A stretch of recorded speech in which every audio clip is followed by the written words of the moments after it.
In a picturesque suburban venue, Maya Carter stood nervously at the altar, ready to marry the man she loved. What started as a perfect wedding day took a shocking turn when her new mother-in-law, Evelyn Sinclair, raised her champagne glass for a toast that would upend everything. Evelyn Sinclair wasn't your typical wealthy widow. For decades, she had ruled over her family with an iron fist, known for her cutting remarks and perfect control over appearances. Maya had always known that Evelyn considered her unworthy of her son, but nothing could have prepared her for the public humiliation that would unfold. When Evelyn announced to the entire wedding that Maya was brave for marrying despite her infertility, Maya's world came crashing down. What Evelyn didn't know was that Maya had already been pregnant for 3 months, a secret she'd kept closely guarded. In that moment, Maya was faced with a choice: remain silent or expose her truth in front of everyone. What began as a joyful celebration would soon become a battlefield for Maya's dignity, her marriage, and the power dynamics of her new family. The Sinclair family would never be the same after Evelyn's revelation, and neither would Maya.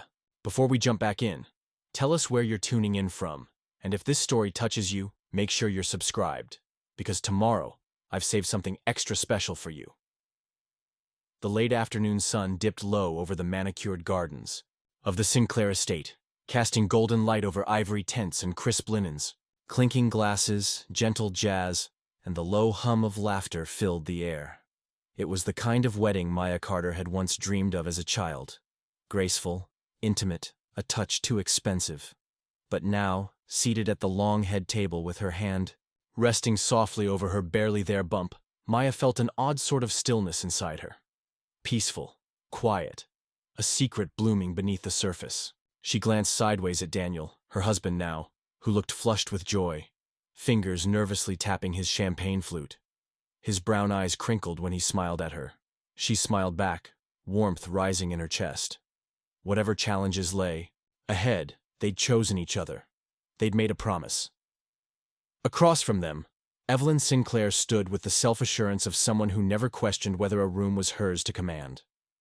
In a tailored rose-gold dress that shimmered with every move, she clinked her glass sharply. The chatter dipped into an expectant hush.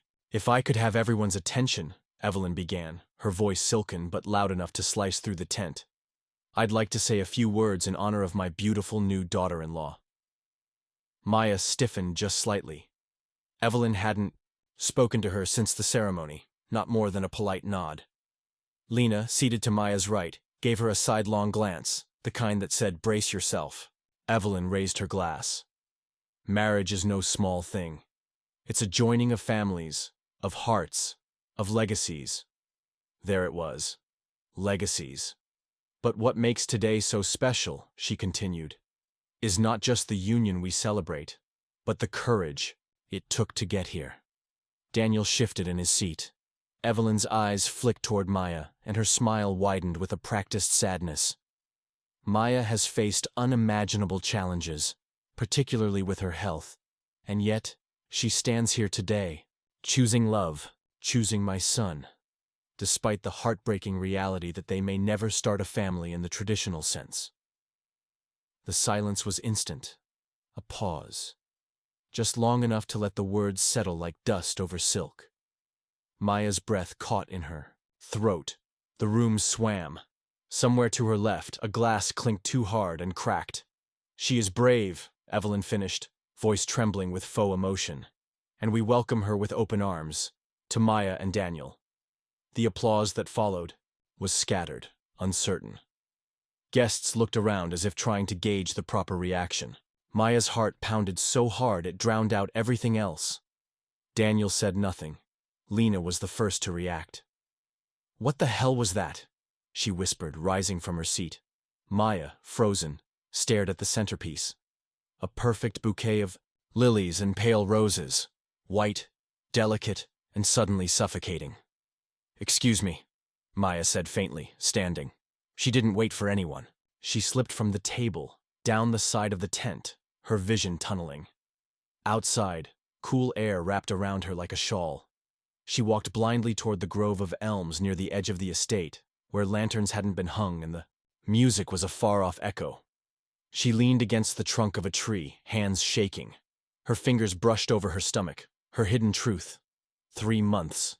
She and Daniel had made a decision. They would wait until the second trimester was over.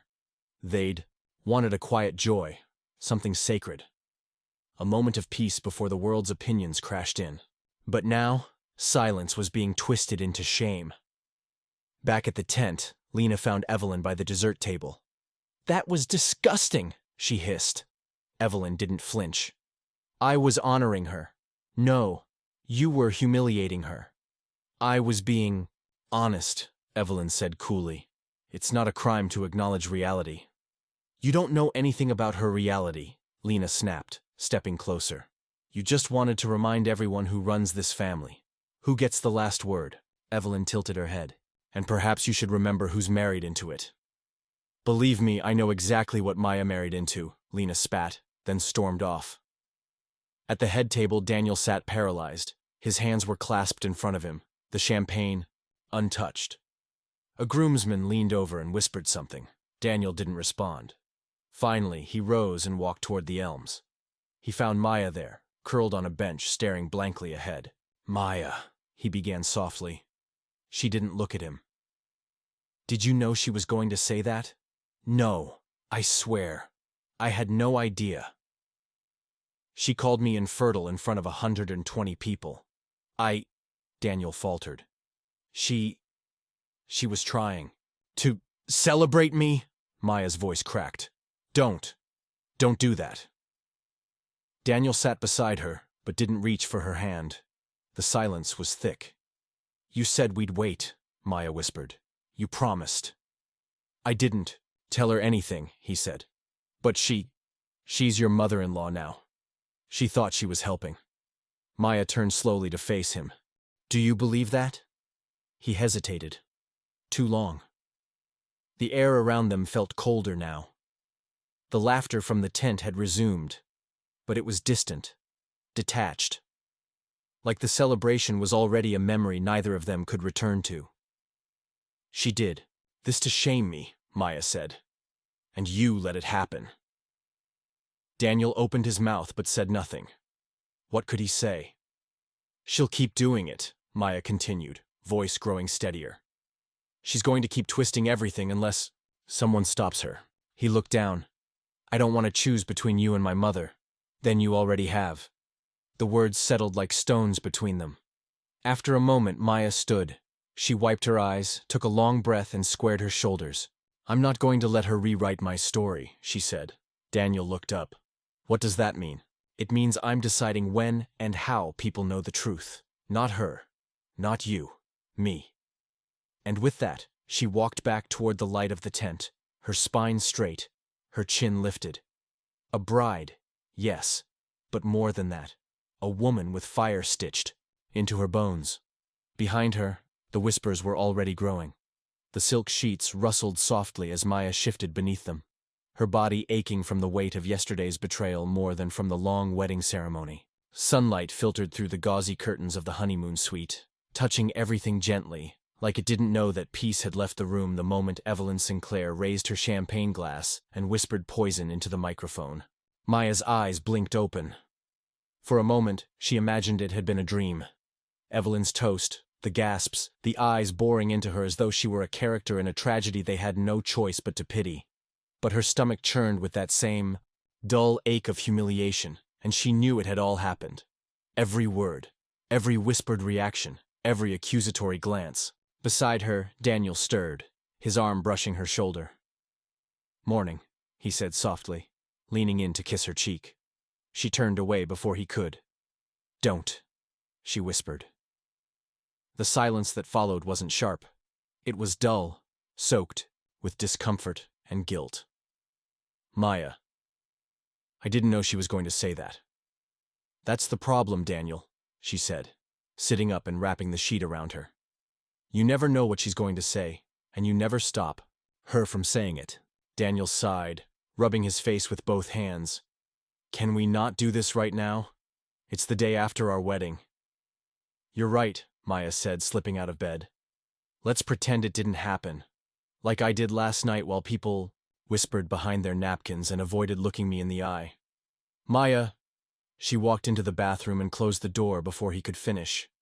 The wedding brunch was being held at Evelyn's estate, a sprawling colonial home with a circular drive, fountain centerpiece, and the scent of clipped roses always lingering somewhere in the air. Maya didn't need to be told the guest list. She could picture it. The cousins, the golf club friends, a few business colleagues of Daniel's whom Evelyn had insisted must attend for networking purposes. And of course, Evelyn at the head of the table, draped in pearls and satisfaction. Maya didn't go. She stayed curled on the suite's window seat, wrapped in a sweater and sipping peppermint tea that Daniel brought up before leaving for the brunch alone. Her phone buzzed nonstop on the nightstand, but she let it vibrate itself into silence until only one name made her reach for it. Lena Parker. Maya, I swear to God I will key that woman's car. Please tell me you're okay. A few seconds later, another message. We're getting brunch somewhere else. Meet me. No excuses. Bring your dignity. I'll bring the mimosa pitcher. 30 minutes later, Maya sat across from Lena in a quiet corner booth at Theo's, a small cafe they'd discovered. Years ago, after Maya's second miscarriage, it had become a sanctuary of sorts. Warm light spilled through wide windows, and the air smelled of butter and cinnamon. You're glowing, Lena said with a forced smile, as she poured the mimosa into Maya's glass. Pregnancy suits you. Shame it's still your secret. Maya stared at her glass. I wanted to wait until the second trimester. Just a few more weeks. I thought if I could get past that, it would feel real. It is real. Evelyn doesn't get to rewrite your story. She already did, Maya said bitterly. In one sentence. One brave little infertile bride moment, she turned me into a spectacle. Not for everyone, Lena said firmly. Some people know better. Some people are waiting for you to say something. Maya gave a tired half-smile. You? Me. Your dad. Grace, I think. Though she looked like she was holding back tears the whole night. Honestly, I think the only person not affected was Daniel. Maya looked down. Don't, Lena warned, her tone softening. Don't protect him right now. He needs to own the fact that he left you alone on your wedding night after you were publicly humiliated. He didn't mean to hurt me. He didn't stop someone else from doing it either. That's the problem. The two sat in silence for a moment before Lena reached across the table and placed a hand over Maya's. You don't have to carry this by yourself anymore. You're not alone. But you have to decide. Are you going to keep letting Evelyn own your narrative, or are you going to take it back? Maya felt the weight of the words settle in her chest. Take it back. I don't know how yet, she admitted. But I don't think I can be quiet much longer. Back at the suite, Maya found a single envelope slid under the door. She picked it up slowly, the familiar cursive immediately raising her blood pressure. From the desk of Evelyn Sinclair. No salutation, just a single line. Your restraint this morning was appreciated. Let's keep the illusion intact, for all our sakes. Maya crumpled the letter into her palm and dropped it into the trash. Later that afternoon, her father arrived. Thomas Carter stepped into the suite like a storm held at bay.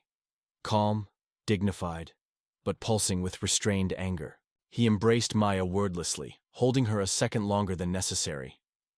I saw the video, he said, finally pulling back. One of the guests sent it to me. Maya's stomach dropped. It's circulating? A few guests thought it was inspirational. His voice was thick with contempt. It's all over group chats. Maya sat on the couch, her hands protectively over her stomach. I wanted to wait until I was safe, until the baby was safe. Now it's like she's poisoned it. Even the joy of it. Thomas sat beside her, placing a hand on her shoulder.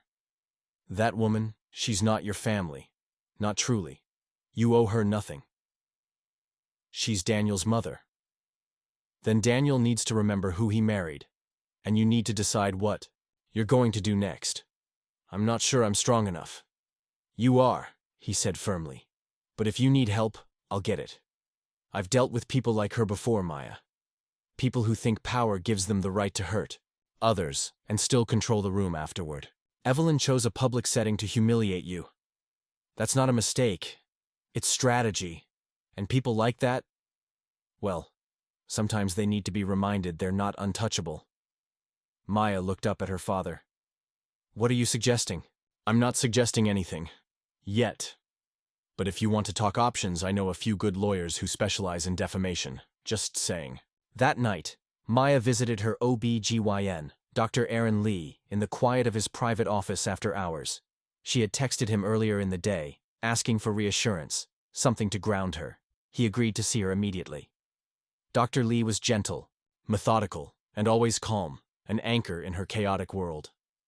"The baby's strong," he said, smiling as the rhythmic thud of the heartbeat filled the room. "And so are you." Maya's eyes welled with tears. "I'm scared," she confessed, "that stress like this could undo everything I've worked for. That it'll affect the baby." "It's good you're talking about it," he said gently. "Stress can impact the pregnancy, but so can silence. Your story matters. You don't have to protect anyone else at the cost of your own peace. Not anymore." He offered her a printed sonogram and placed a comforting hand on her shoulder. "You're doing beautifully. And if you ever want someone to talk to who won't repeat a word, I'm here." When Maya returned to the suite, Daniel was waiting. He looked pale, anxious. "How was your appointment?" he asked. "She's okay," Maya said softly, placing the sonogram on the table. Daniel blinked. "She?" Maya nodded. "We're having a daughter." His face crumpled slightly, eyes glistening. "I didn't know." "No," Maya said, voice hardening slightly. "You didn't." Daniel sat down heavily on the couch, staring at the image of their unborn child. "I should have said something last night. I just froze. She caught me off guard." "She didn't catch me off guard," Maya said quietly, "because I've been waiting for the moment she'd try to destroy me. And you know what, Daniel? She succeeded, because I trusted you to protect me from her. And you didn't." Daniel bowed his head. "You're right." The silence that followed wasn't tense this time. It was grieving. "I need to face her," Maya said finally. "But not at her table. On my terms. And I need to know you're standing with me when I do." Daniel looked up. "Always." Maya studied him. "I need to see that. Not just hear it." That evening, Maya received a text from Grace Sinclair. "I saw what happened. I'm so sorry. You didn't deserve that." A moment later, another message. "If you ever want to talk, I believe you. I believe in you." Maya stared at the message, a slow, fierce sense of validation blooming in her chest. For the first time since the toast, she didn't feel small. She felt seen. She picked up her journal and began to write, the pen trembling slightly in her hand. It wasn't for Evelyn. Not yet. It wasn't for the brunch guests or the gossips or even Daniel. It was for herself, and the daughter growing quietly within her. Maya places a call to Daniel's sister Grace, accepting her invitation to talk. As they set a time for dinner with the Sinclairs later that week, Maya begins to steel herself for the next battle. She's no longer interested in hiding. She's ready to reclaim her story, one truth at a time. The Sinclair estate was unusually quiet. Twilight settled over the grand columns and manicured hedges like a hush before a storm. The air smelled faintly of honeysuckle and tension. Maya stepped out of the car slowly, one hand instinctively resting on her still flat belly beneath her silk blouse. Daniel walked beside her, his silence heavy, purposeful. They both knew this wasn't just a dinner. It was a confrontation dressed in linen napkins and fine china. "Are you sure you want to do this?" Daniel asked. "I have to," Maya replied. "For me, and for her." Inside, the dining room was arranged meticulously.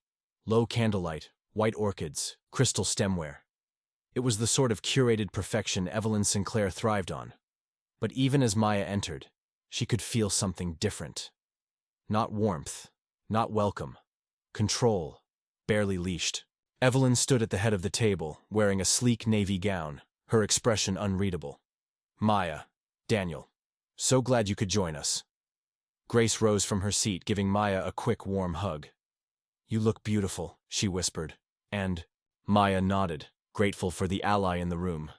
The dinner began with quiet small talk, performed like lines in a tired play. Evelyn sipped her wine and commented on the chef's truffle risotto. Daniel asked about the vineyard's next shipment. Grace remained mostly silent, watching her mother like a hawk. It wasn't until the second course arrived, seared duck with pomegranate glaze, that Maya finally broke the performance. "Evelyn," she said calmly, setting down her fork, "there's something I want to say, and I'd appreciate it if you let me finish before responding." Evelyn blinked slowly. "Of course, dear." Maya's fingers were steady on her napkin. "At our wedding, you made a toast that was deeply personal, not about your son or your family, but about me. You told a room of people that I was brave for enduring years of infertility, that I was strong for carrying that shame. And then you smiled while they applauded." Evelyn set down her wine glass. "It was meant as a tribute. It wasn't yours to give," Maya said, her voice still even. "You exposed something I never invited you to share. Something Daniel and I had chosen to keep private. And worse, you twisted it into a narrative of pity. You robbed it of its truth." Evelyn's smile faltered.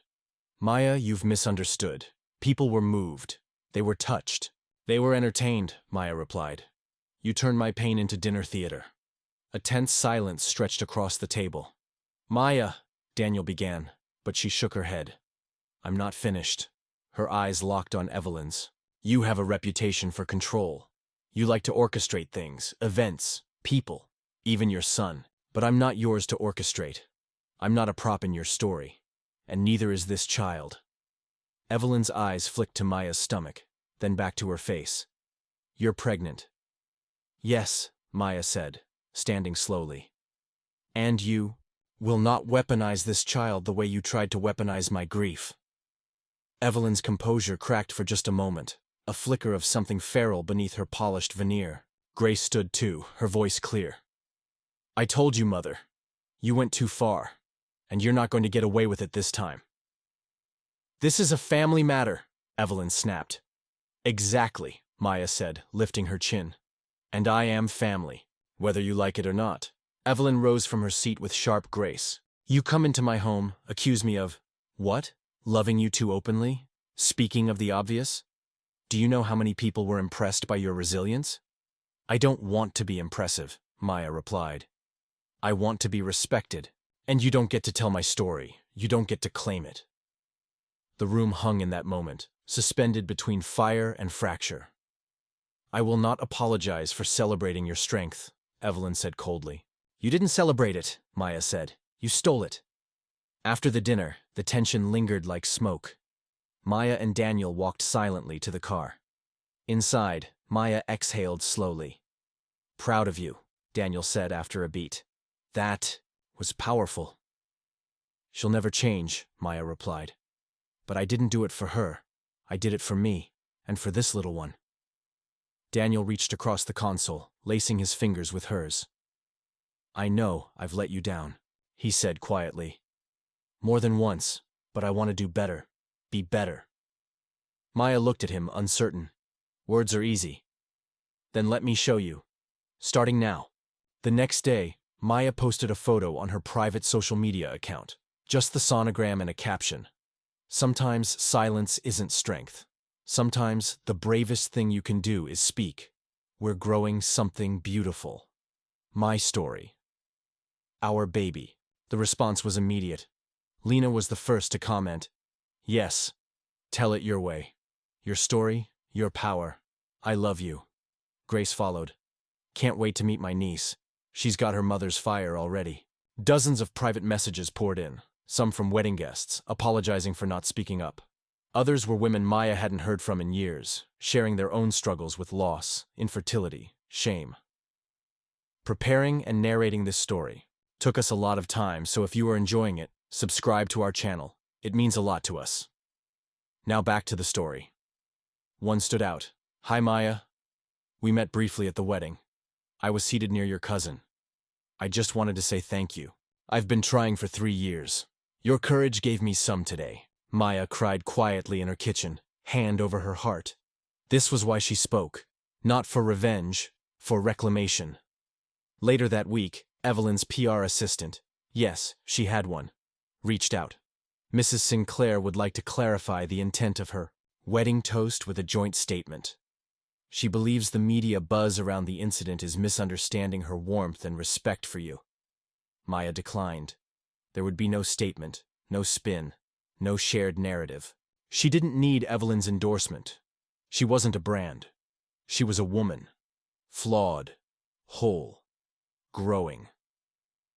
3 weeks later, Maya walked into her therapist's office for the first time in months. Dr. Regina Foster welcomed her with a gentle smile. "How are we feeling today?" she asked. "Not broken," Maya said with a smile. "Not quiet. Just beginning." As they talked, Maya found herself unraveling the years of silence that had wrapped around her like gauze. Each disappointment she hadn't dared voice, each fear she'd swallowed. With every word, she felt lighter. Not because the pain was gone, but because it was hers again. Not Evelyn's, not the world's, hers. On a sunny Saturday in mid-June, Maya hosted a small gathering at Theo's. Lena, Grace, her father, Dr. Lee, and a few close friends sat around the table. There were flowers and laughter and a little cake that read, "Welcome, little light." They toasted with mocktails and sparkling cider. "You've built something solid," Thomas whispered to her as she unwrapped a tiny knitted bonnet. "Not just a life, but a circle, a sanctuary." Maya smiled. "I'm not done yet," she said. Weeks later, as the baby's kicks grew stronger, Maya began journaling more regularly. Letters to her daughter. "You're not here yet. But you've already taught me so much about resilience, about truth, about fighting for joy.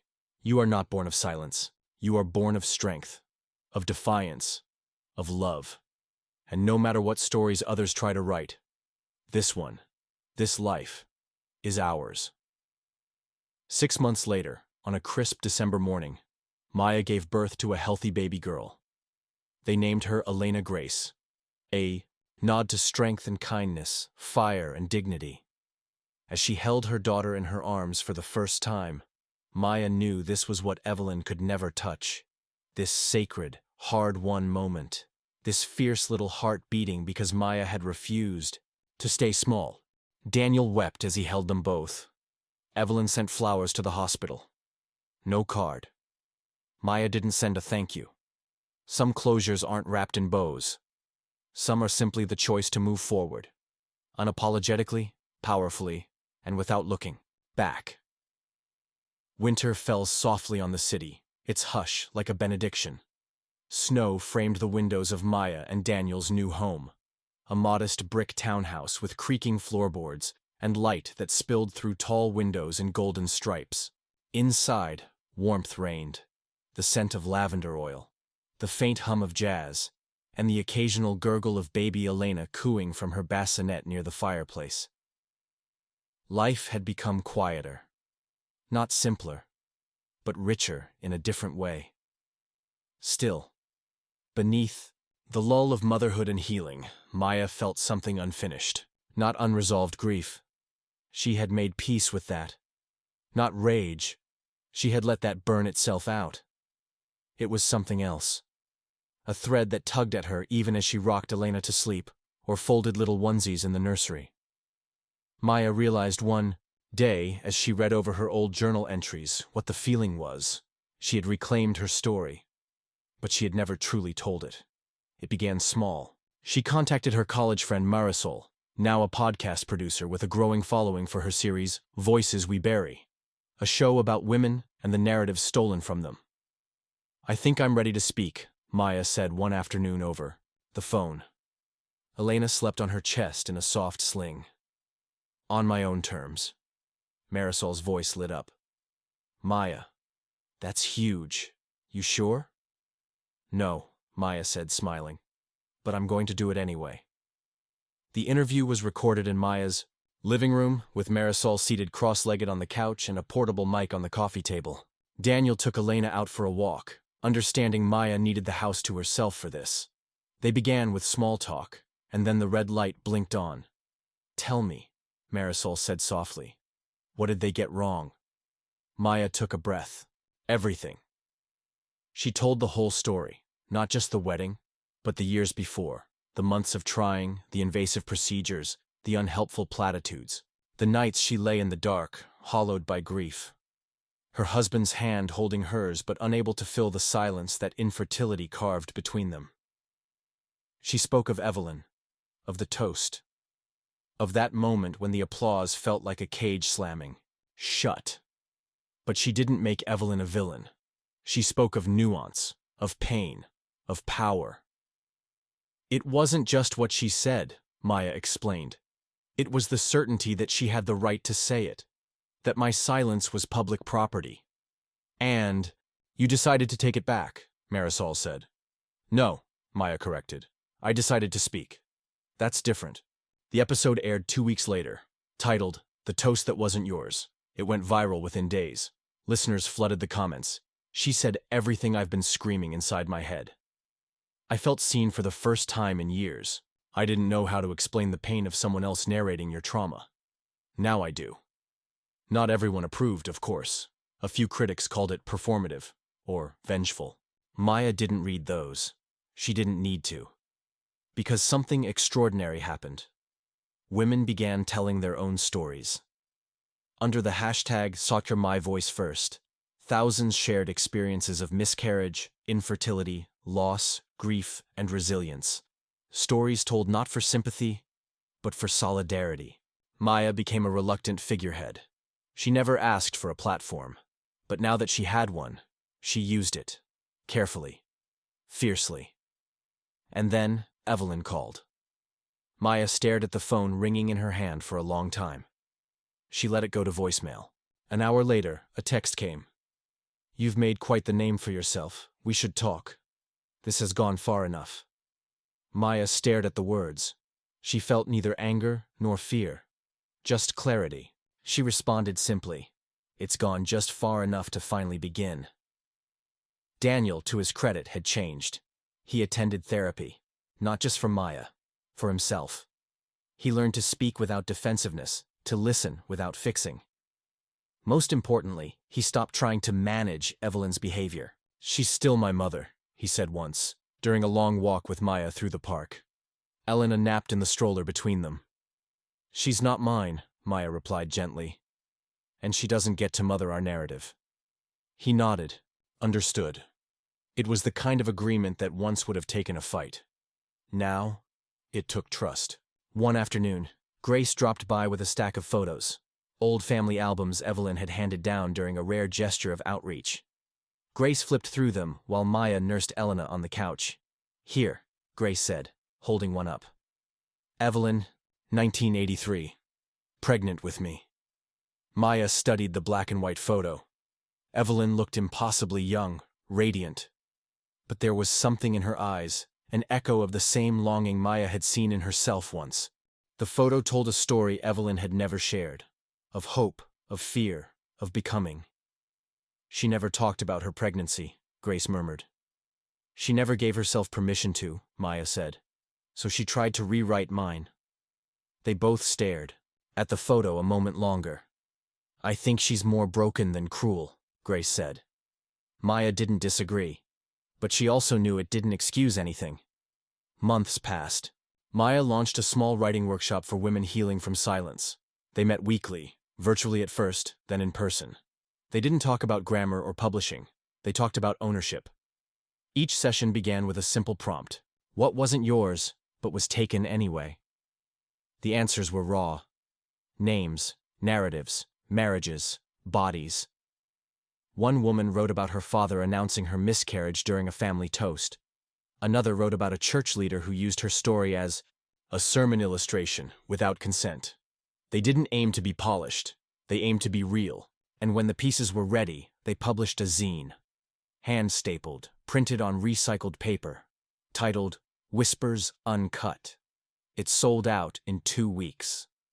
Evelyn never apologized, but she did stop trying to control the narrative. She sent occasional gifts. For Elena, mostly practical. A hand-knit sweater, a wooden rattle, a college fund deposit. No notes, no commentary, just gestures. Maya accepted them without bitterness. But she didn't send photos, didn't offer visits. Boundaries, she'd learned, weren't a wall. They were a doorway with a lock, and Maya now held the key. On Elena's first birthday, they threw a party in the park. Balloons, bubbles, books for gifts instead of toys. Lena flew in from DCY, wearing a bright yellow sundress and bringing a storybook she'd illustrated herself. Grace made cupcakes shaped like suns. Daniel held Maya's hand while she lit the candle. And Maya, surrounded by people who saw her fully, whispered to Elena as she placed the tiny crown on her head. "You come from a line of women who refuse to be small." Elena blinked up at her and smiled, a small, toothless grin, but fierce in its own way. That night, Maya sat on the floor of the nursery, rocking slowly as moonlight painted silver trails across the crib. Elena slept soundly, one tiny fist curled against her cheek. Maya opened her journal. She hadn't written in a while. Life had been full, demanding. But the words came easily tonight. My silence was once my shelter. Then it became my prison. Now, it's my choice. I won't speak everything. Some things are mine to keep, not share. But the things I do choose to tell, I tell with my whole voice. You, my daughter, are not born of shame. You are not an answer to a prayer I wasn't allowed to ask aloud. You are not a redemption story. You are your own beginning, and I will not be silent when it matters. 1 year after the podcast, Marisol invited Maya back for a follow-up episode. They titled it, "When the Silence is Yours to Keep." "I thought I'd come on and talk about what I've done since," Maya said during the recording. "But honestly, the most radical thing I've done is rest. With joy. With permission." "You still write?" Marisol asked. "Every day. But mostly letters to myself now." "Any regrets?" Maya thought for a long moment. "Just one," she said. "That I waited so long to believe that my story was enough, without anyone else narrating it for me." In a quiet bookstore on the corner of 9th and Maple, a slim paperback sat on the featured shelf. It was titled, "This Voice, This Time, Essays on Speaking When They Want You Silent," by Maya Sinclair. The blurb on the back read, "This book is not about revenge. It's about reclaiming. We are not here to be pitied. We are not here to be poetic in someone else's mouth. We are here, full-voiced, and finally, enough." The air inside the community center buzzed with gentle chaos, folding chairs being set up, name tags handed out, and someone fumbling with the Bluetooth speaker playing a mellow instrumental loop. The place smelled faintly of cinnamon rolls, from the nearby bakery, and sharp lavender from someone's essential oil diffuser. It was the first day of Maya's in-person retreat for women writers, titled Louder Now, and it had sold out within a week. She stood near the front, watching attendees trickle in. Some looked nervous, clutching notebooks. Others came with laughter already bubbling between them. One woman approached and simply whispered, "Thank you," before heading to a chair, eyes shimmering. Daniel had stayed home with Elena for the weekend. He'd kissed Maya on the forehead that morning and said, "Go be loud." Then he grinned, knowing the irony. Maya, once the quietest presence in any room, had become a force. Yet as the retreat began, Maya didn't lead with thunder. She led with stillness. She stepped up to the mic. "Hi," she said. "I'm Maya. And if you're here, I already believe in your voice." A pause. "I also want to tell you something early, before the weekend gets heavy, before you write about the people who hurt you or the people you've lost. You don't have to bleed on the page to prove you belong here. You don't have to relive the worst to be worthy of telling stories. Your joy is a story too. So is your boredom, your silliness." Daniel wept as he held them both. Evelyn sent flowers to the hospital. No card. Maya didn't send a thank you. Some closures aren't wrapped in bows. Some are simply the choice to move forward, unapologetically, powerfully, and without looking back. Winter fell softly on the city, its hush like a benediction. Snow framed the windows of Maya and Daniel's new home, a modest brick townhouse with creaking floorboards and light that spilled through tall windows in golden stripes. Inside, warmth reigned, the scent of lavender oil, the faint hum of jazz, and the occasional gurgle of baby Elena cooing from her bassinet near the fireplace. Life had become quieter. Not simpler, but richer in a different way. Still, beneath the lull of motherhood and healing, Maya felt something unfinished, not unresolved grief. She had made peace with that. Not rage. She had let that burn itself out. It was something else. A thread that tugged at her even as she rocked Elena to sleep, or folded little onesies in the nursery.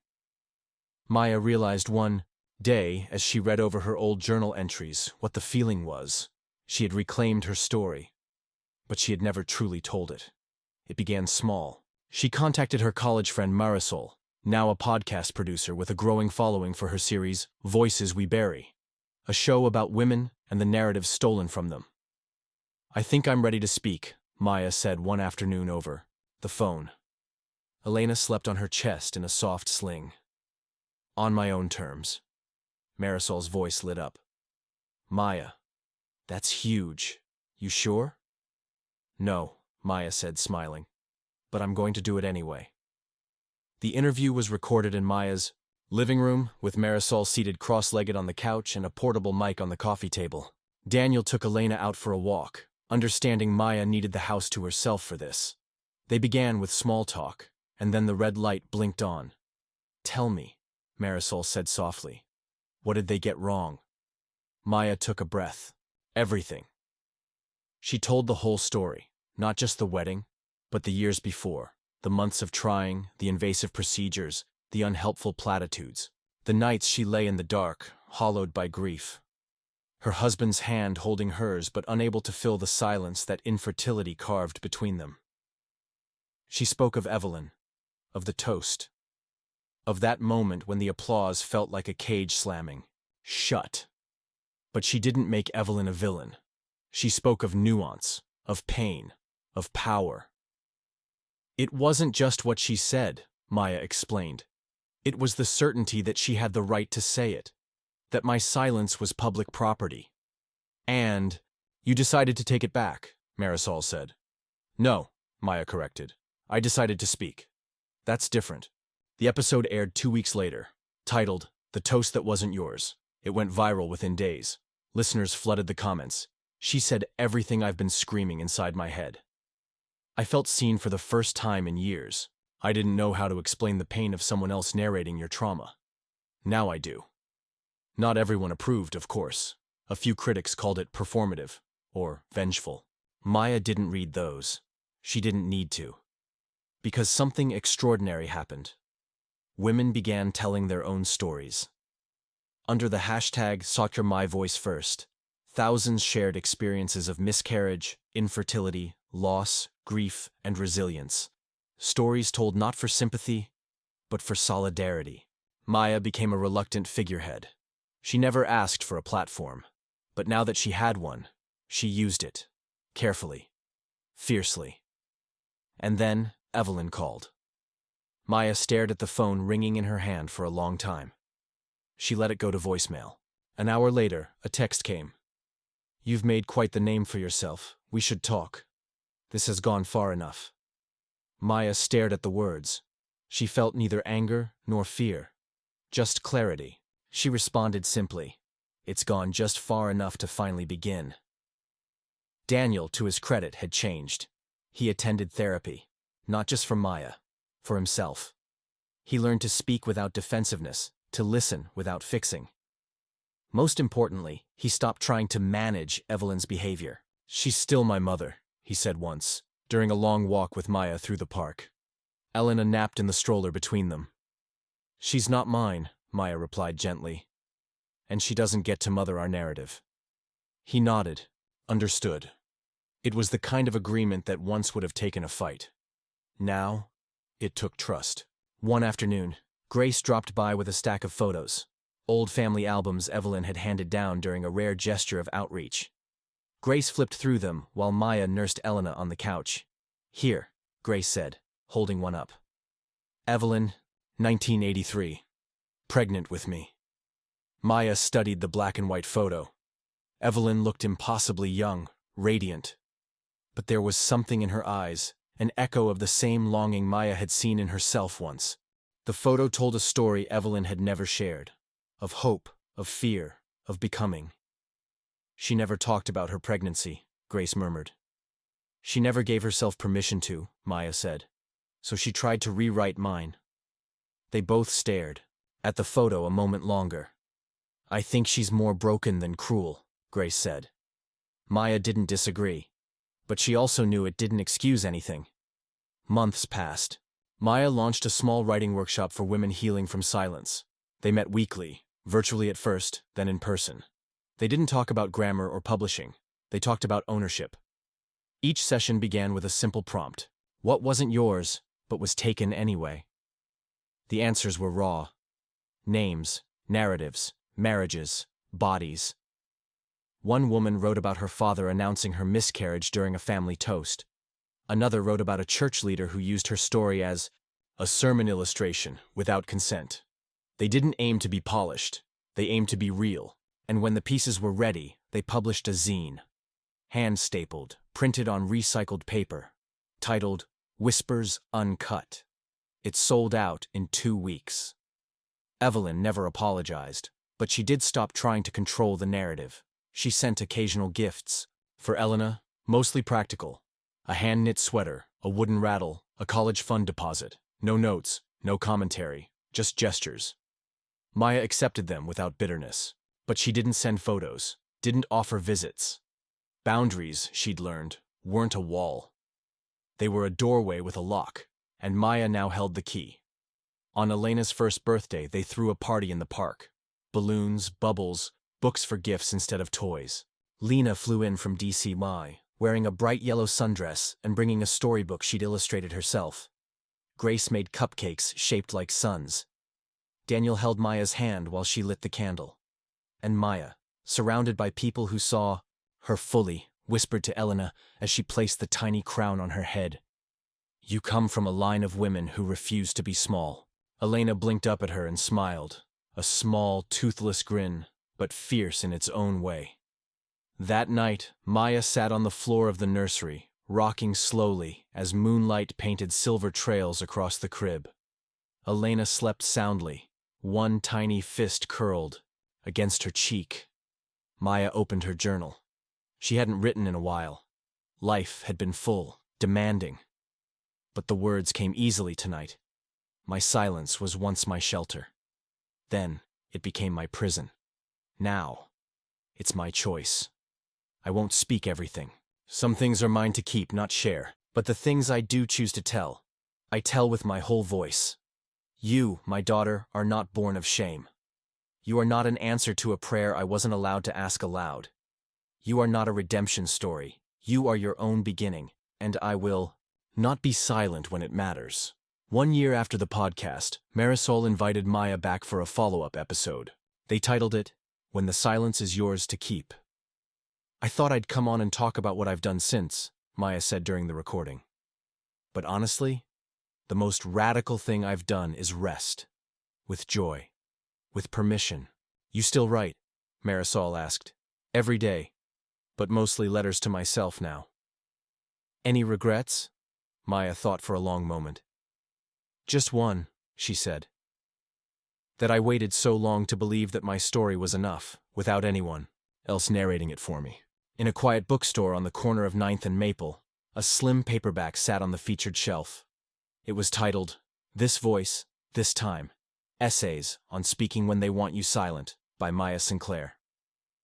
The blurb on the back read, This book is not about revenge. It's about reclaiming. We are not here to be pitied. We are not here to be poetic in someone else's mouth. We are here, full-voiced, and finally, enough. The air inside the community center buzzed with gentle chaos, folding chairs being set up, name tags handed out, and someone fumbling with the Bluetooth speaker playing a mellow instrumental loop. The place smelled faintly of cinnamon rolls, from the nearby bakery, and sharp lavender from someone's essential oil diffuser. It was the first day of Maya's in-person retreat for women writers, titled Louder Now, and it had sold out within a week. She stood near the front, watching attendees trickle in. Some looked nervous, clutching notebooks. Others came with laughter already bubbling between them. One woman approached and simply whispered, "Thank you," before heading to a chair, eyes shimmering. Daniel had stayed home with Elena for the weekend. He'd kissed Maya on the forehead that morning and said, "Go be loud." Then he grinned, knowing the irony. Maya, once the quietest presence in any room, had become a force. Yet as the retreat began, Maya didn't lead with thunder. She led with stillness. She stepped up to the mic. "Hi," she said. "I'm Maya. And if you're here, I already believe in your voice." A pause. "I also want to tell you something early, before the weekend gets heavy, before you write about the people who hurt you or the people you've lost. You don't have to bleed on the page to prove you belong here. You don't have to relive the worst to be worthy of telling stories. Your joy is a story too. So is your boredom, your silliness, your healing, your now." It landed. She saw it in their shoulders, which dropped, in their hands, which loosened their grip on trauma like it was currency they were finally allowed to stop spending. Then she opened her own notebook and read a short piece. They wanted a phoenix. I offered them a woman with ashes in her teeth and a pot of tea on the stove. I told them, "I don't rise. I stay. I mend. I build." And that is also magic. By the final night of the retreat, they were sitting in a loose circle lit by string lights, passing around homemade bread and writing prompts like confessions. One woman stood and read a letter to her body. Another shared a poem about the child she never named. Another, a grandmother, spoke of watching her daughter fade during postpartum depression and not knowing how to help. There were no right stories, only brave ones. Maya didn't share anything that night. Instead, she listened, because holding space was its own kind of voice. Afterward, a woman approached her, maybe in her 60s, with short gray curls and soft eyes. "I heard your podcast months ago," she said, "and I finally told my sister what really happened to me. 40 years of silence, gone. You helped me find my door." Maya felt a lump rise in her throat. "You walked through it," she replied. "That's all you." The woman took her hand. "Still, thank you for building it." Weeks passed, then months. Elena started walking, her first steps happening between Maya and Daniel in the middle of the kitchen, a trail of spaghetti stuck to her onesie and the dog barking in celebration. Daniel laughed so hard he cried. Maya just sank to her knees and held Elena close. There was no photographer, no announcement, just the three of them, and it was perfect. The second book came easily, not because writing was easier, writing was never easy, but because Maya no longer edited herself for the comfort of imagined readers. She didn't write to explain, she wrote to reflect. This time she focused on what came after the trauma, the soft, unremarkable, glorious aftermath, grocery lists, late-night teething, learning how to cook fish without overdoing it, arguments with Daniel about laundry, rebuilding friendships slowly. She titled it, "The Quiet After, Notes on Staying." It wasn't a bestseller, but it found its readers, the ones exhausted by stories that ended at revenge or vindication, the ones who needed to believe in after.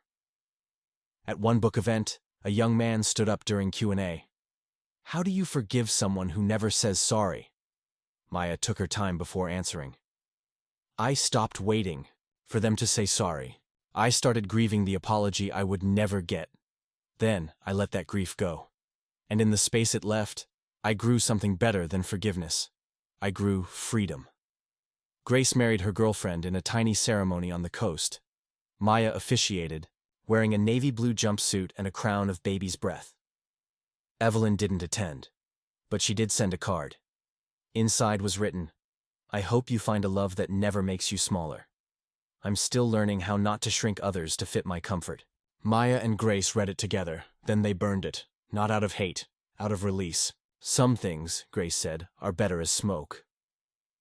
Evelyn's health began to decline a year later. Maya didn't visit, not because she wished her harm, but because her peace no longer needed Evelyn's presence to stay intact. Daniel went, though. When he came home, Maya asked gently, "Was it hard?" He nodded. But not in the way I expected. She's softer. Not repentant, just tired. Do you feel closure? No, he said, but I feel grown. That was enough. One night, Maya and Daniel sat on the porch while Elena slept upstairs. It was early autumn, the kind of night when the air smells of nostalgia. I don't think I ever said thank you, Daniel said quietly. For what? For not leaving. Maya leaned into him. You changed. I was afraid you wouldn't believe that. I didn't. Not at first. But I didn't. Need to. You kept showing me. Every day. He took her hand. Do you ever wish the toast never happened? That none of it happened? Maya considered that. No, because I don't think I'd know myself without it. I'd be quieter. Smaller. Still shrinking to fit. He nodded. I love who you became. She smiled. So do I. Elena grew older. Started preschool. Brought home paintings of purple trees and invented animals. Once, she came home in tears after a classmate said she wasn't good at reading. Maya knelt and looked her daughter in the eyes. You don't have to be perfect, she said. You just have to be yours. Later, she added it to her journal. The most radical thing I can teach her is that worth is not performance. Love is not applause. Voice is not volume. And silence, when chosen, is a kind of strength. Maya never saw Evelyn again before she passed, but at the memorial service, Grace asked Maya to speak. Just a few words, she said. You're the only one who'll tell the truth without cruelty. Maya stepped up to the mic. She didn't speak long. She was complicated, she began, and sometimes deeply hurtful. But she was also someone trying to rewrite pain with control because no one taught her how to hold it. That doesn't excuse anything. But it explains a lot. I grieved her a long time ago. But today, I hope she rests. Then she stepped down, hands steady. Afterward, a distant cousin approached her. I didn't know you were close to her. I wasn't, Maya said. But I learned how not to be afraid of her anymore. That's close enough. Years later, Maya was asked to give a commencement speech at a local women's college. She was nervous, more than she expected. But when she stepped to the podium and looked out at the sea of young faces, she felt the quiet rise within her like a warm tide. She began, When I was your age, I thought I had to earn my place in every room. That if I made myself likable enough, small enough, grateful enough, the world would keep me safe. It didn't. But something better happened. I became someone who could keep herself safe, not by closing off, but by opening up on my terms. She paused. They'll tell you to use your voice. I say, own it. Guard it. Don't let anyone speak you into a version you didn't agree to. Silence can be holy, or it can be theft. You'll know the difference. And then, with a soft smile, and when you forget, start again. Not from silence, but from enough. Maya's last book was called Unshrinking. She wrote it in her 50s, long after the applause had quieted, the podcast mentions faded, and the workshops gave way to long afternoons in the garden. It wasn't flashy, just true. In the final chapter, she wrote, They thought the loudest thing I'd do was walk out. But staying was louder. Naming was louder. Loving myself out of shame was louder. I didn't leave the pain behind. I just stopped building shrines to it. And when my daughter asks me one day how I became who I am, I'll tell her, I stopped letting others write my story. I picked up the pen, and I wrote myself free. The day Unshrinking was released, Maya didn't go online. No refreshing reviews, no monitoring Amazon rankings, no posting carefully curated book selfies. Instead, she spent the morning walking through her neighborhood with Elena, now a teenager, and their dog trailing behind them like an old, beloved shadow. It was cool for spring, overcast and sleepy. The trees were blooming, but gently, like they were easing into it. Maya was easing into it too. Elena, now 14, had inherited her mother's quiet fire. She asked questions like, do people deserve second chances, or do they just want them? And, what if I don't want to be good at anything, just happy? Today, she was quiet. She kicked at a stone on the sidewalk. You okay? Maya asked. Elena hesitated. Someone at school asked if you were that Maya Shah. You know, the one who wrote about the toast. Maya laughed. The toast, huh? Guess I'll never live that down. Elena didn't smile. They said it like you were a scandal, or a warning. Maya slowed her pace. And how did you feel about it? I don't know. Elena frowned. Part of me was mad. Another part felt proud. But then I wondered if I should be. Maya stopped walking. You don't owe anyone pride in me, she said. You get to decide what my story means to you, even if it's complicated. They walked a bit more before Elena said softly, I just don't want people to look at you and only see your pain. Maya felt tears stir behind her eyes. That makes two of us. Later that week, Maya sat in the backyard with Grace. Their kids were inside watching a movie. The sky was dimming into what Maya called the afterlight, those brief minutes after sunset when the world is both awake and resting. Grace held a glass of iced tea, her fingers stained slightly purple from the blackberries she and Elena had picked earlier. You know, she said, sometimes I forget we were raised in the same house. Because we weren't, Maya replied. Not really. Grace nodded. You got the first draft of Evelyn. I got the edit. They laughed, softly. Not because it was funny, but because it was true. I read your book, Grace added. The new one. Maya glanced at her. And? You didn't make her a monster. You could have. I didn't want to, Maya said. That would have made her bigger. She already took up too much space. Grace raised her glass. To shrinking her without shrinking ourselves. They clinked. Over the years, Maya started teaching a class at the local community college. Writing the ordinary.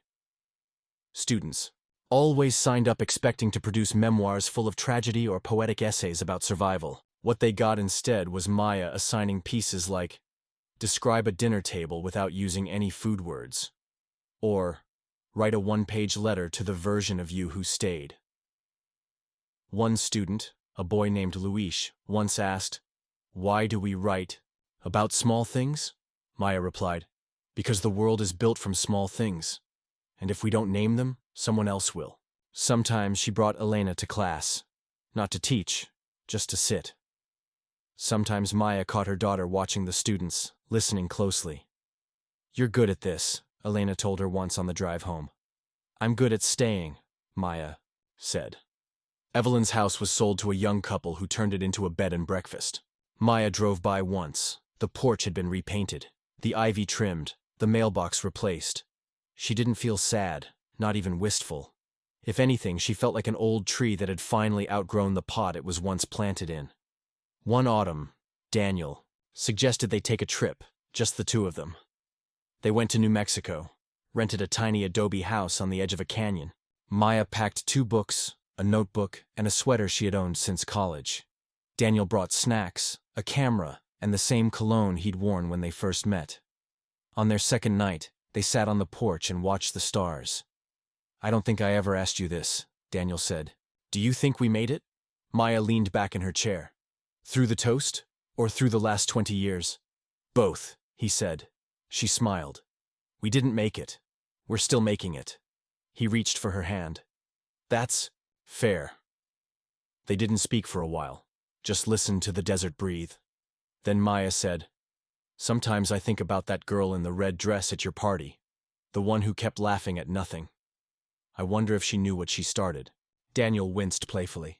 She made a lot of people miserable that night. But maybe she also made us better. Maya nodded. She made us real. On Maya's 50th birthday, Elena read a poem she had written. It wasn't perfect. It was better.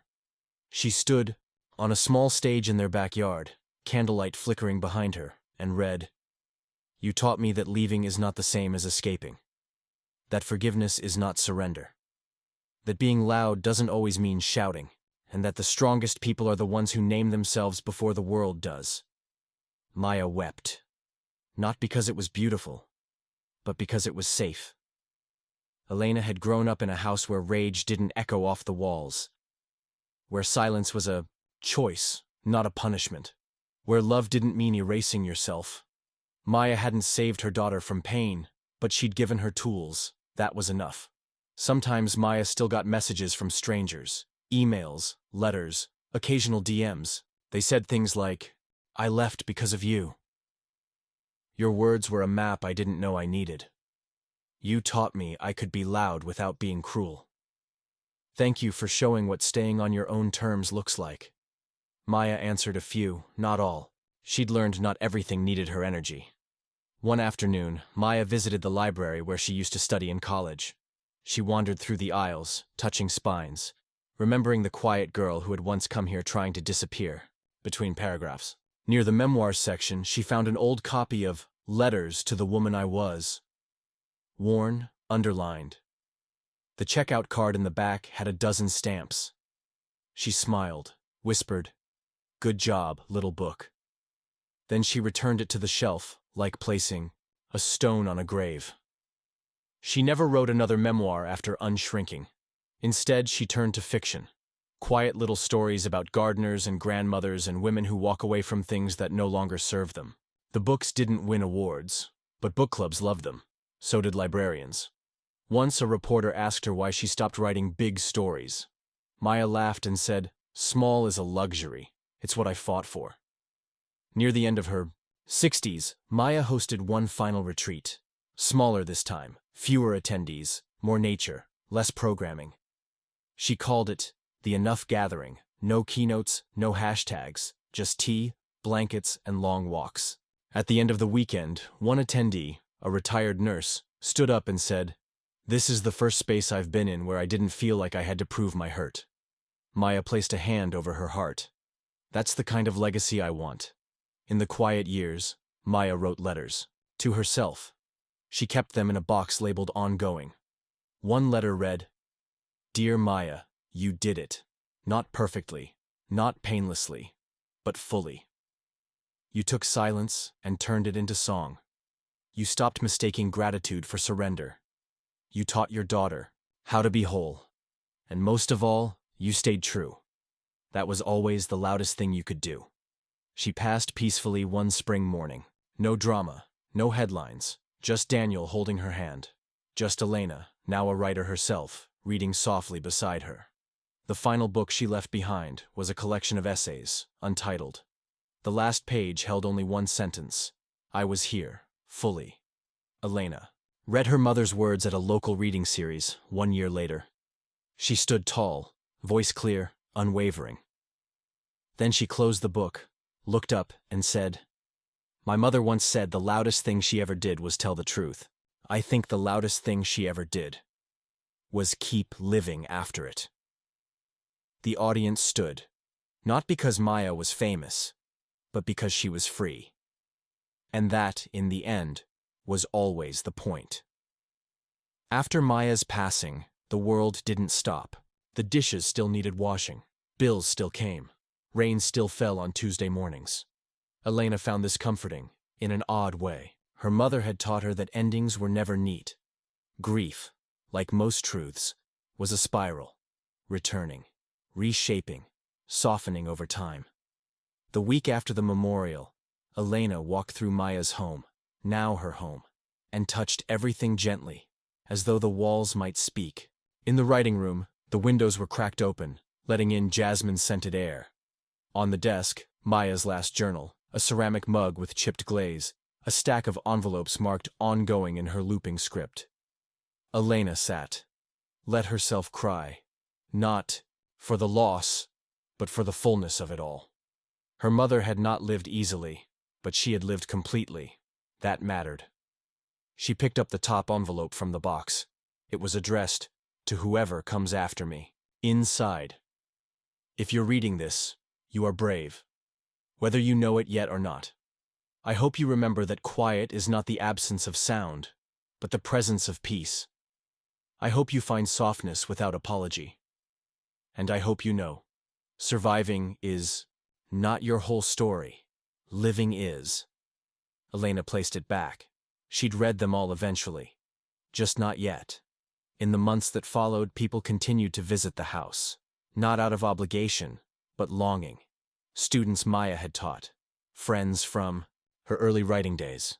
Women who'd read her first book on a bathroom floor, hiding from someone's rage.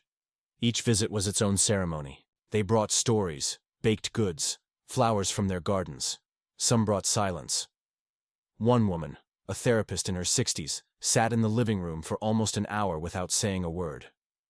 When she finally stood to leave, she turned to Elena and said, "She changed the texture of my life." Elena nodded. "Me too." Maya had left clear instructions, no museum-like preservation. Her things were meant to be used, worn, passed on. So Elena did. She wore her mother's sweaters in the fall, curled into them like memory. She brewed tea in Maya's favorite chipped teapot and read drafts of essays her mother never published. One day, while sorting boxes in the attic, she found a folder labeled Unwritten. Inside were pages of ideas, novel outlines, half-started poems, notes like, "Story idea. Woman lives above a bakery, refuses to speak for a year. People think it's about grief, but it's really about joy."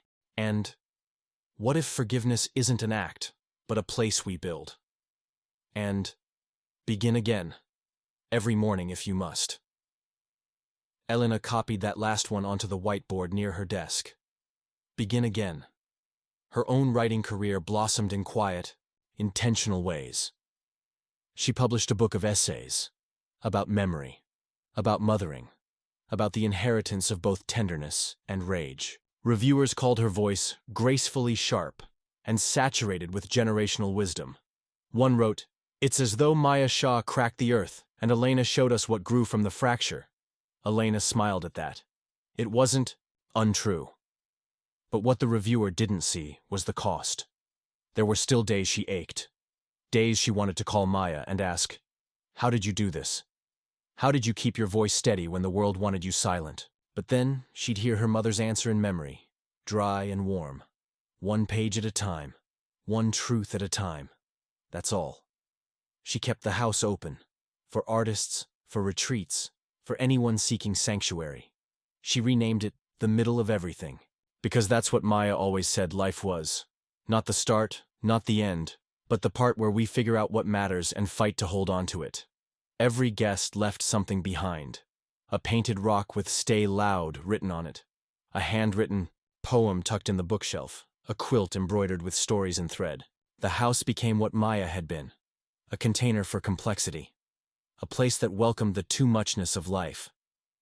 On what would have been Maya's 75th birthday, Elena held a celebration. Not a memorial, not a reading, but a potluck. Picnic. Attendees sat on blankets in the yard and told stories between bites of mango chutney and spiced rice. Daniel came too, older now, slower, but with the same kind eyes. He hugged Elena for a long time. "She would have loved this," he said. "No speeches, just warmth." Elena nodded. She said joy was a form of resistance. "I finally believe her." Daniel smiled. "Took you long enough." They laughed and watched as a toddler nearby tried to feed grapes to a stray cat. Life continued, in its messy, magical way. Later, that evening, after everyone left, Elena wandered back inside. She stood in the doorway of Maya's old office. For a moment, she saw her mother sitting at the desk, back straight, eyes soft with knowing. "I'm still writing," Elena whispered. "I'm still here."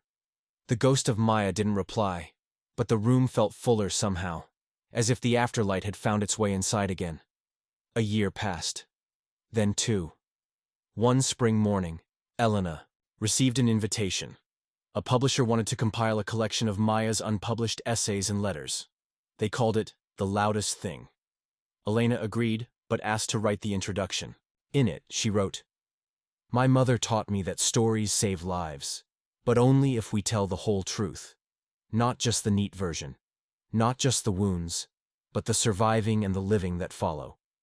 She reminded us that being loud isn't always about volume. It's about clarity. It's about claiming space without cruelty. And most of all, she showed us that you don't have to be a hero to be remembered. You just have to be honest, and kind, and real. The collection became a quiet bestseller. In book clubs, in waiting rooms, on nightstands, it lived the kind of life Maya would have loved. One reader wrote in a review, This book reminded me how to come back to myself, again and again. Elena kept that review pinned to her corkboard, not for ego, but as a compass. One autumn, while walking through the woods near the retreat center, Elena met a woman named Priya. She was a sculptor, from Toronto, in her early 40s, with wind-wild hair and eyes that looked like they held storms and sunshine. They talked for hours, about grief, about art, about mothers who made you and unmade you. Later, they kissed beneath a red maple tree.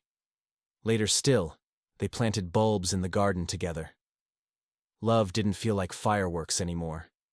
It felt like soil, rich, patient, alive. Maya would have called it a miracle. Elena called it possible. She never stopped writing. But she stopped writing for anyone else's approval. She wrote for the girl she used to be, the mother she lost, the woman she was becoming. She published a novel, fiction this time, about a woman who wakes up every day and chooses not to disappear. No villain, no great trauma.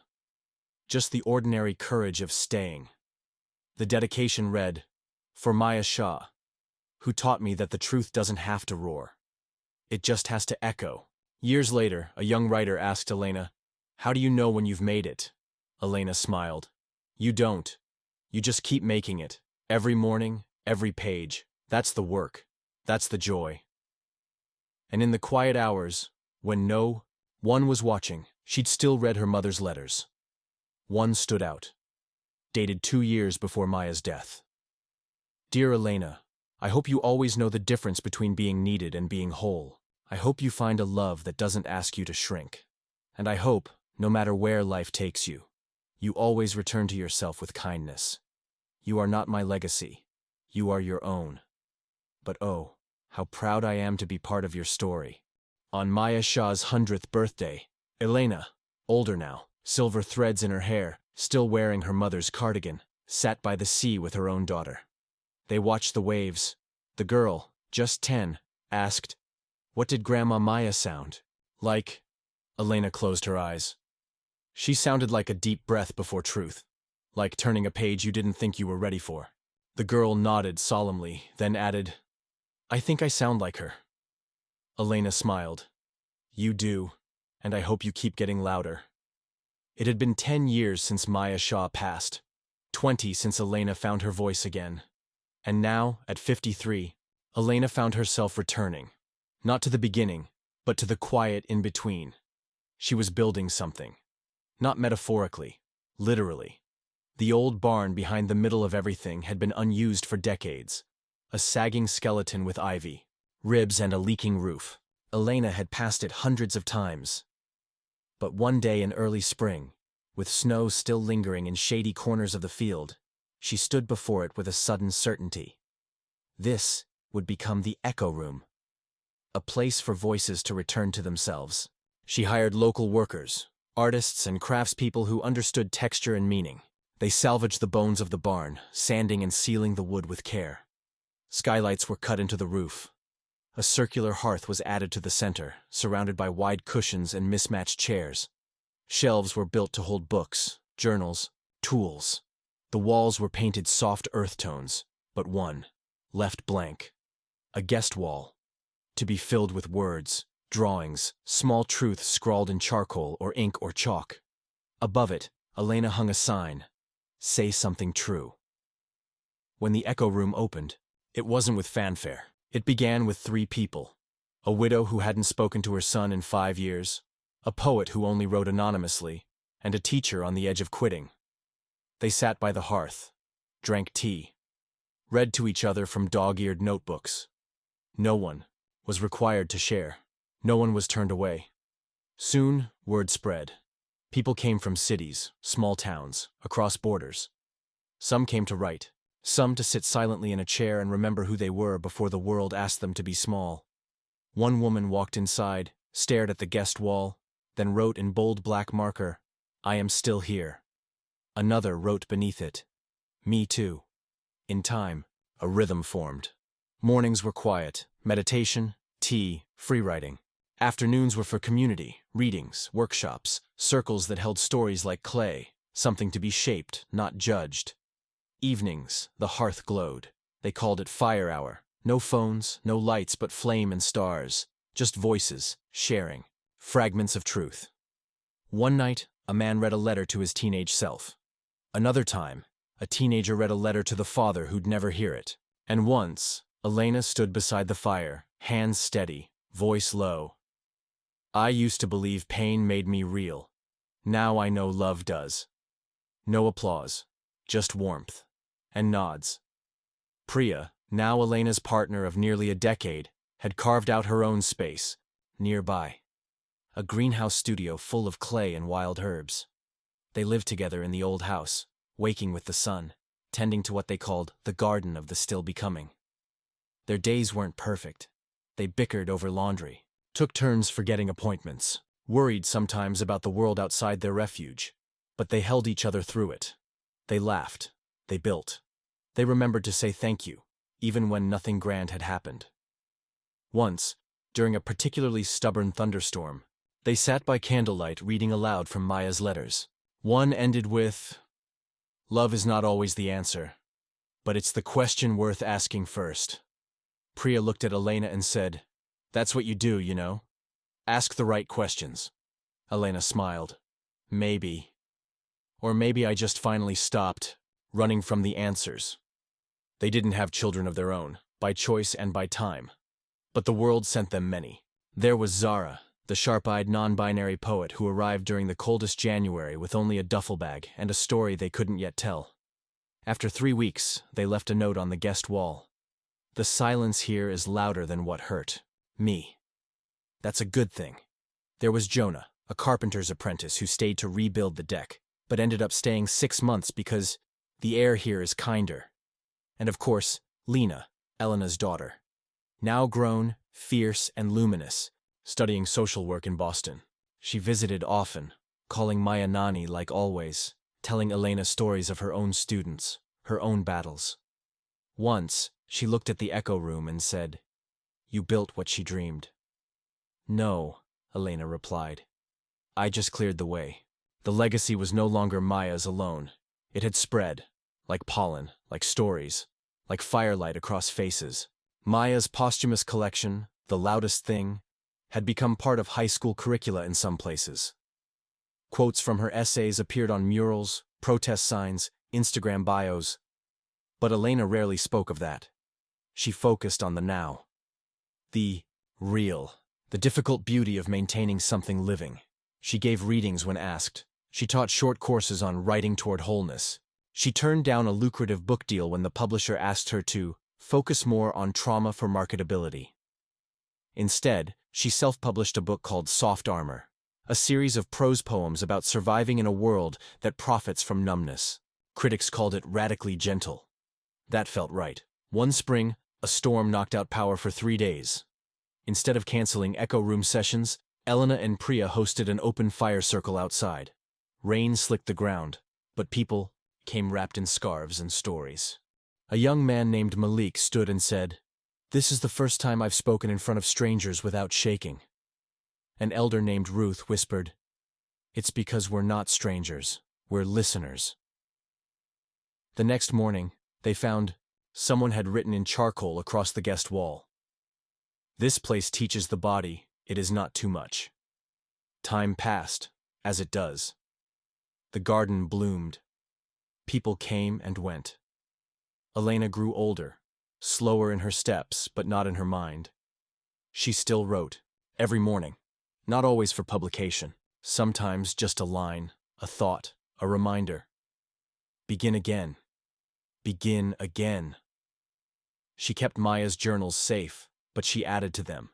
Her own notes, her own pages. One afternoon, while sorting books, she found a blank one titled only Inheritance. She began to write in it, not her memoir, not Maya's story, but a weaving, a spiral, a reminder that no truth is ever just one person's to hold. On the Echo Room's 10th anniversary, people gathered from around the country. They lit candles. They painted the guest wall anew. Elena stood at the front and said only, "This is what staying looks like." A standing ovation wasn't needed. Just eyes, glistening. Just hands, held. Months later, on a winter's morning thick with fog, Elena received a letter. Handwritten, no return address. Inside, a simple note. You saved me. You'll never know how much. But you did. Thank you for letting someone like me be loud. Our Elena placed the letter inside inheritance. She didn't need to know who R was. She'd always believed in echoes. That spring, a child arrived. Not biologically hers. Not officially adopted. But family. Her name was Asha. 9 years old. The daughter of one of the retreat guests who never returned after a sudden illness. Elena and Priya didn't hesitate. They opened the house. Opened their lives. Asha called Priya Mama P and Elena Tia Lenny. She wrote in chalk across the guest wall, I live here now. And I have 3 stuffed bears. And I am safe. Life kept unfolding. Elena turned 60. Maya's 100th birthday was celebrated worldwide, quietly, in reading groups and classrooms. But at the middle of everything, they hosted a silent tea. Each person sat with a quote from Maya, read it, reflected. Then, one by one, shared a single sentence aloud. Priya's was, I remember who I am here. Zara's was, she taught me the loudest thing was being loved. Asha, now 11, stood tall and said, my great-grandma was a thunder I never heard but still feel in my bones. Elena's voice was last. She said, thank you for teaching me that I could be the one who stays. That night, she sat in the echo room alone. Outside, owls called to each other across the trees. Inside, the hearth glowed low. She opened inheritance, wrote the final line. May you never mistake silence for absence. May you always find your voice, even in the echoes. She closed the book, then smiled, and listened. Years later, the world was louder, faster, more digitized, less still. But not everywhere. There were still pockets where slowness was sacred, where breath and pause were the first languages spoken. The echo room remained one of them. Now it was a destination of quiet pilgrimage. Not touristy, never commercialized, but whispered about among those who needed it. The kind of place you didn't find unless you were ready to come home to yourself. Elena was older now, 74. Her hair, once a stubborn storm of black, had turned white, bright and wild. Her joints ached when the weather shifted. Her memory was soft around the edges but still sharp in the center. And she had lived. God, had she lived. Asha, now 23, was preparing to take over stewardship of the retreat. Not alone. Not entirely. She believed in shared hands and shared hearts. But the transition had begun. Elena had watched her, this child who came to them with grief still clinging to her like fog, become a woman of deep presence. Asha spoke, slowly, listened deeply, and laughed the way Maya used to. Like music. She'd studied trauma-informed education. She'd traveled, she'd returned. She always returned. On her 21st birthday, she painted a mural across the guest wall, a landscape of mountains dissolving into ocean, with a quiet path winding between. At its base, in small words, there is always a way forward, even when it loops back to you. Priya, too, had slowed. Her hands were still strong with clay, but she worked less now. More often she could be found in the garden, coaxing tomatoes, basil, and lavender into bloom. The studio belonged now to a younger artist named Emilio, whom Priya mentored with both gentleness and precision. They still lived in the same house, still danced in the kitchen on rainy days, still fell asleep with knees touching, the way they always had. I don't know how we got this lucky, Elena said once, watching Priya sip tea on the porch. Priya smiled. We didn't. We just kept saying yes. Elena wrote less publicly now, but she wrote daily. Notes, observations, single lines she called afterlight thoughts. She jotted them on scraps, in margins, on the backs of receipts. She once explained to a guest, we spend so much time talking about dawn, but there's something holy about what light leaves behind. Those scraps were collected eventually by Asha and bound into a volume titled Afterlight. It became a quiet bestseller. One of its most shared quotes read, you do not need to be brilliant every day. Some days, you only need to be real. The world outside shifted, roared, Wars erupted, climate trembled. Technology evolved so fast it often outran empathy.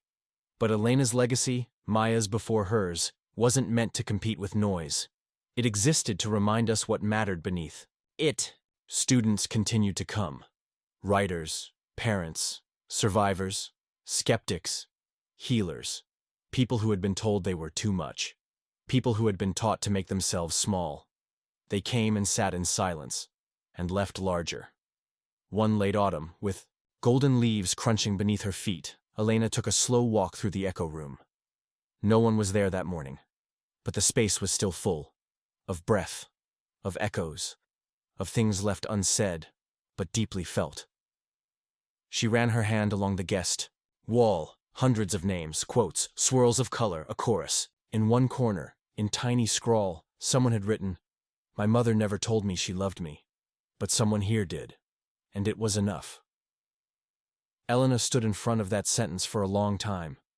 Then, in the empty space beneath it, she added, "Love isn't a possession. It's a direction." Her health had begun to fade. Nothing sudden, nothing tragic, but real. Sometimes words slipped from her mind like birds startled from trees. Sometimes her hands trembled, and her vision blurred. Asha noticed, first, then Priya. They didn't push her. They simply shifted things, took on more, shielded her when needed, held her when her frustration rose. One night, Elena sat in front of the fire and said, "I'm afraid of forgetting her." Priya asked, "Maya?" "No," Elena said. "Me." Asha replied, "We won't let that happen." And she didn't. Asha began hosting remembrance nights.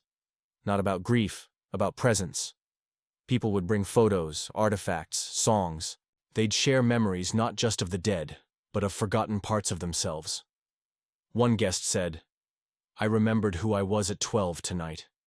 Another whispered, "I remembered how my father's hands looked when he peeled oranges."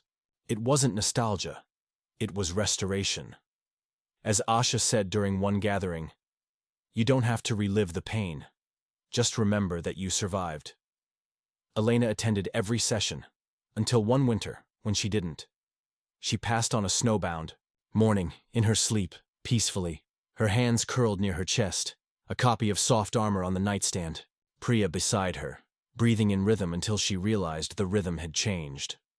Asha found them an hour later, the house silent, grief as gentle as snowfall. No paramedics were called until midday. There was no rush. Elena had always said, "When I go, let it be with stillness, no sirens, just love in the room." The world mourned quietly. There were tributes. Social media lit up with her quotes, her photo, her legacy. A New York Times piece called her the quiet architect of belonging. A professor from Stanford wrote, "She taught us that voice is not just what you say, it's how you choose to stay." But the true mourning happened at the middle of everything, in fire circles, in handwritten notes. One guest wrote, "She didn't just leave a legacy, she left a door open. They buried her beneath the willow tree." Priya placed Maya's old writing pen in the soil. Asha read a letter aloud, the same one Elena once wrote to Maya, with a final line added behind the echo room. Not in a traditional casket. She had asked for a biodegradable wrap, wildflower seeds woven in. The tree would bloom differently next spring. You stayed. And so did I. Years passed. Time softened the ache. Priya still lived in the house. She hosted elder circles now, spaces for aging, grieving, remembering. She wrote a book of her own. Clay and Bone, a meditation on the body as story. Asha married a gentle, curious woman named Lian, who ran expressive art workshops at the retreat. They adopted 2 children. They named one Ellen, without the A, not as a copy, but as a tribute. The child grew wild and kind, with a laugh that echoed trees. The echo room remained. It evolved. The guest wall was now digital and physical. A community archive had been built. Stories, letters, teachings from Maya, Elena, and all who came after. A new room was added. The quiet archive, where people could listen to oral histories, add their own, or simply sit in silence. Asha's eldest, at age 9, asked once, "Why do so many people cry here?" Priya answered, "Because it's safe to." On what would have been Elena's 85th birthday, they hosted a reading in the meadow. Over 300 people came. Some read Maya, some read Elena, some read themselves. No hierarchy, no spotlight, just shared air, shared fire.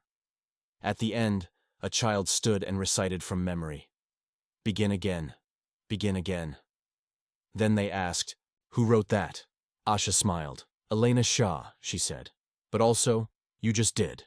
That night, as stars dusted the sky and the hearth's final embers glowed, Priya sat beside the mural Asha had once painted, mountains fading into ocean. She whispered, "We were never trying to change the world, just hold a place where the world could remember how to change itself." Asha, standing behind her, rested a hand on her shoulder. They said nothing. There was nothing left to say. Only to continue. Only to stay. The envelope was tucked behind a loose brick in the hearth. Asha found it during spring cleaning, years after Elena's passing. It was marked in Elena's careful script. "For the day you think you can't do this anymore." Asha sat on the floor, fingers trembling as she opened it. Inside was a single sheet of paper, the ink slightly faded, but the words, like Elena herself, clear, steady, certain. "My Asha, if you're reading this, then doubt has come to visit. Good.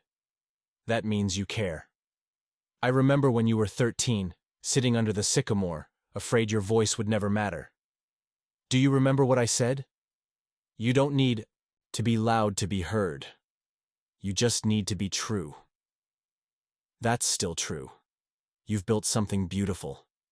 Not by replicating me or Maya or anyone else, but by listening to yourself, to others, to the quiet between. But beauty doesn't make it easy. The world is heavy. Even love can feel like weight sometimes. And still, we carry it. Not alone, never alone. If it helps, I doubted too. Often. I cried into my journal. I wondered if anything I offered would last. If I was enough. But then someone would arrive at the echo room, silent and afraid, and slowly find their own language. And I'd remember. It was never about being the answer. It was about being the space where people could ask their truest questions. You are that space now.